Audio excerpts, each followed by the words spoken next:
ఏంట్రా నీ బాధ? నిన్నెప్పుడు అసంతృప్తి వెంటాడుతూనే ఉంటుంది. నాకు తెలిసినంత వరకు నువ్వు పాజిటివ్గా ఫీల్ అయ్యి హ్యాపీగా ఫీల్ అయిన క్షణం ఒక్కడు కూడా చూడలేదు. నీ ప్రాబ్లం ఏంటి?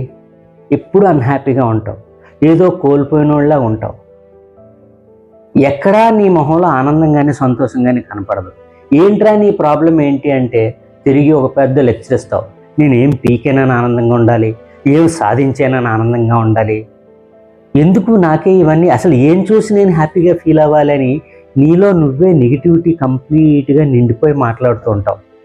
అసలు నీ ప్రాబ్లం ఏంటో ఒకసారి నువ్వు ఆలోచించావా? అసలు అది ప్రాబ్లం అని గుర్తించావా?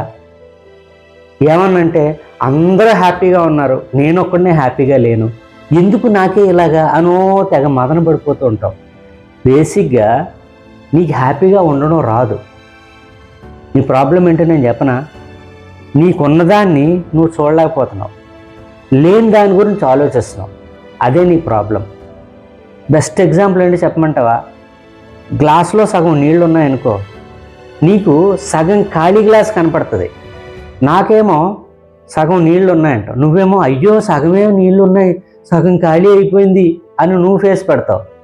సగం నీళ్ళు ఉన్నాయి, ఇంతకన్నా ఏం కావాలి అని నేను అంటాను. అదే నీకు నాకు తేడా. ఈ విషయం నీకు అర్థమైందనుకో, ఉన్నదాన్ని చూడడం వస్తుంది, ఉన్నదాంతో సంతృప్తి చెందడం వస్తుంది, లేని దాన్ని ఎలా సాధించాలని పాజిటివ్గా ఆలోచించే విషయం నీకు తెలుస్తుంది. ఒక్కసారి నువ్వు ఆలోచించుకో, నువ్వు క్వశ్చన్ చేసుకో, నీ ప్రాబ్లం ఏంటో నీకు అర్థమవుతుంది. అర్థమైందా? నన్ను డిస్టర్బ్ చేయకు.